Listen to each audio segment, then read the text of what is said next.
どうもこんばんは。スナック樹木へようこそ。今夜は私ナビゲーターとしてこの動画の進行を務めてまいります。どうぞよろしくお願いします。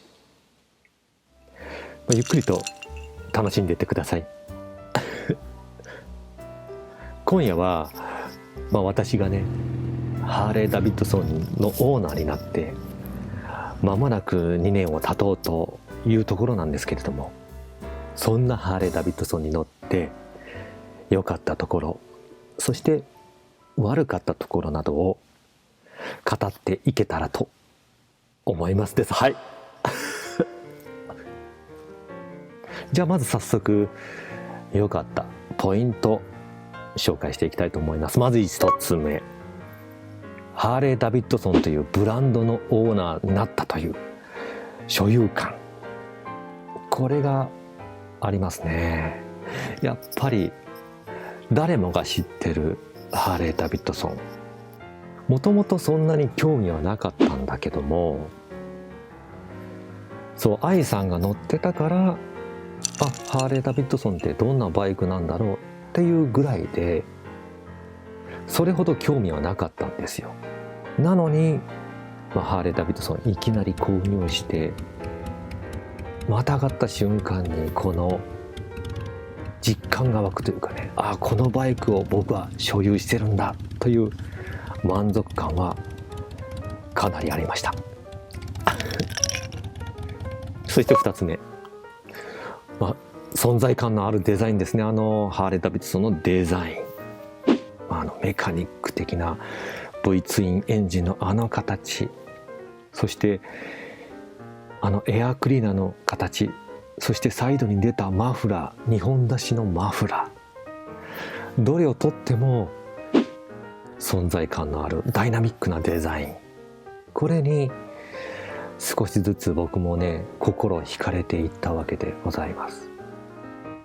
独特の個性のあるデザインだと思いませんか？それが良かったポイント2つ目でございます。続いて3つ目、やっぱりこれが一番かなと思うんですけども、エンジンの鼓動、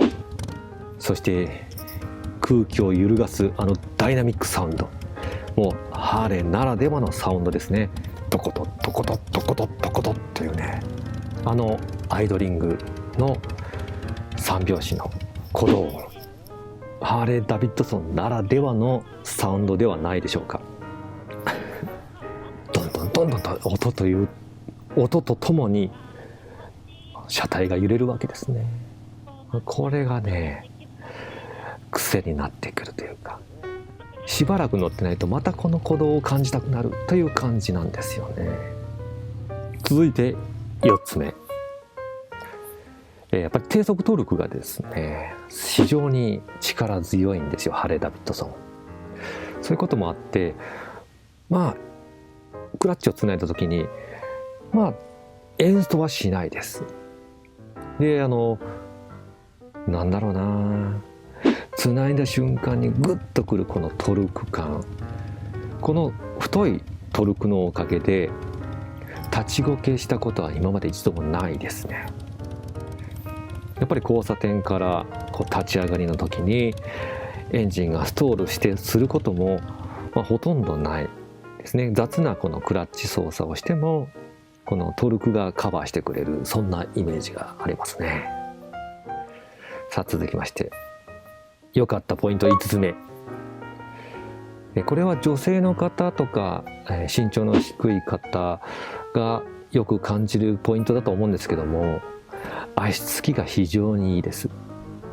初心者だった頃の僕でも感じました。で、非常に初心者でも乗りやすいバイクなんではないでしょうか。一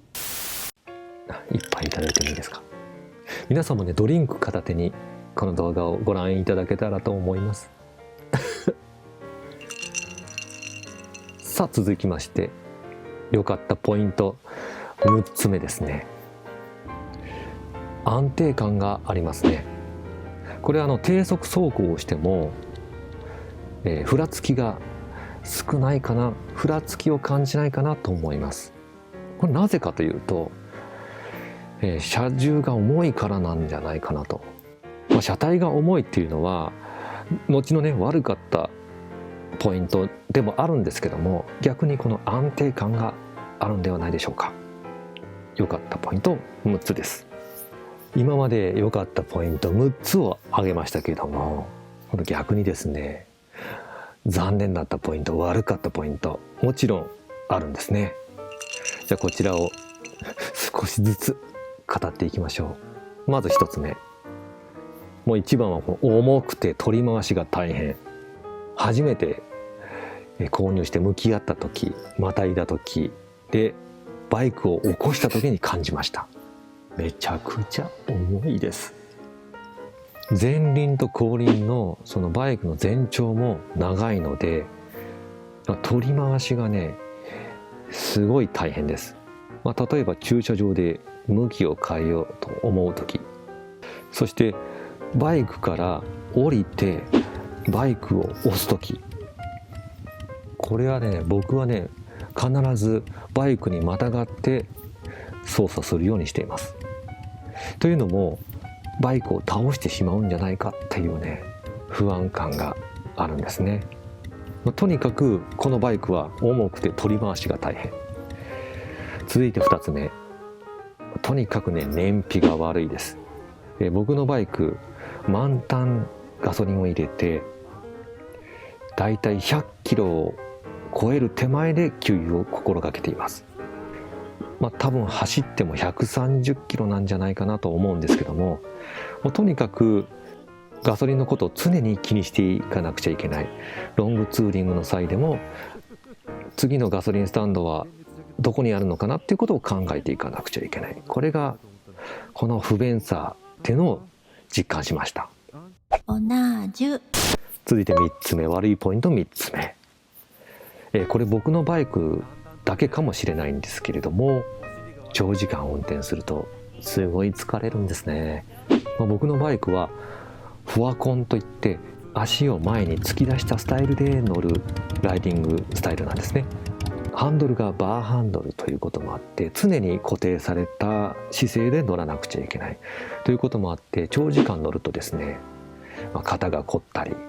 腰が痛くなったりお尻が痛くなったりします。いろいろとですね、カスタムパーツもたくさん豊富なので、その辺のライディングポジションを変えることも可能なんですけども、とりあえず僕は純正のスタイルを楽しむように心がけてますので、しばらくこのスタイルで乗っていきたいと思います。続いて4つ目、ブレーキが甘い。フロントブレーキのディスクがですね1枚しかないんですね。重たいハーレーダビッドソンをディスクブレーキフロント1枚で補っている。リアもディスクブレーキが1枚しかないので、ちょっとこの車重を受け止めるこのブレーキの制動力ちょっと甘いんじゃないかなって思うわけなんですね。ただですね、今のところそんなに速度を出して峠を攻めたりとかっていうことをしないので、今のところは差し支えはないんですけれども、このブレーキの甘さは走っててすぐ感じました。悪かったポイント5つ目、そうですね、これも好みが分かれるかもしれないんですけども、僕のバイク5速のミッションなんです。そう5速しかないんですね。ですからもう1速あってもいいんじゃないかなと思うんですよ。どちらかっていうとこの高速走行にあまり適していないバイクだと思うんです、個人的にね。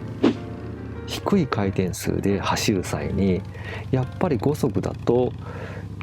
ある程度の速度までしか出せないんです。もう1速あると高速走行も安定するんじゃないかなと私個人的に思います。さあ続きまして悪かったポイント結構あるな。6つ目、これも先ほどの話と連動してるんですけども、高速域の振動がひどい。高速域の振動がすごいんです。これは高速道路を走ってて感じました。だいたいですね、速度は90キロを超えてからかな。100キロを超えてしまうと振動がものすごいです。7番目、悪かったポイント7番目。7つ目、曲がらないです。直線番長ですね、ハーレー・ダビッドソンは。直線をゆったり走るというバイクなんでしょうか。で、バンク角も取れないんですね。ということもあって、峠を攻めた走りは当然できないですし、もちろんサーキット走行には向いていないバイクですね。直線をゆっくりと楽しむバイクなんじゃないでしょうか。続いて悪かったポイント8つ目、駐車場で止めるときに非常に気を使います。どんなところに気を使うかっていうと、砂利道で止めるのを避けています。あとぬかるみだとかというところにバイクを止められないです。あと少し傾いた駐車場になってくると止める方向を考えたりとかということに気を使ったりします。とにかく駐車場で止めるときに気を使う。最後に悪いポイントばっかり言ってるんですけども、悪かったポイント9つ目、うるさいですね。1200cc 大排気量のエンジン、やっぱり夜のですね住宅街走ってると結構気を使います。以上どうですかね。僕が感じた2年間乗ってて感じたハーレー・ダビッドソンの良かったポイント、そして悪かったポイントを挙げてみました。こちら私個人的の意見なので参考程度に聞いていただけたらと思います。総合的にですね、ハーレー・ダビッドソン、興味が湧かないとなかなかおすすめできないバイクなんじゃないでしょうか。こんな感じかな。最後までお聞きいただきありがとうございました。またスナック樹木、皆さんのお越しをお待ちしております。今回は語り動画でした。また来ていただけると嬉しいです。それではさようなら。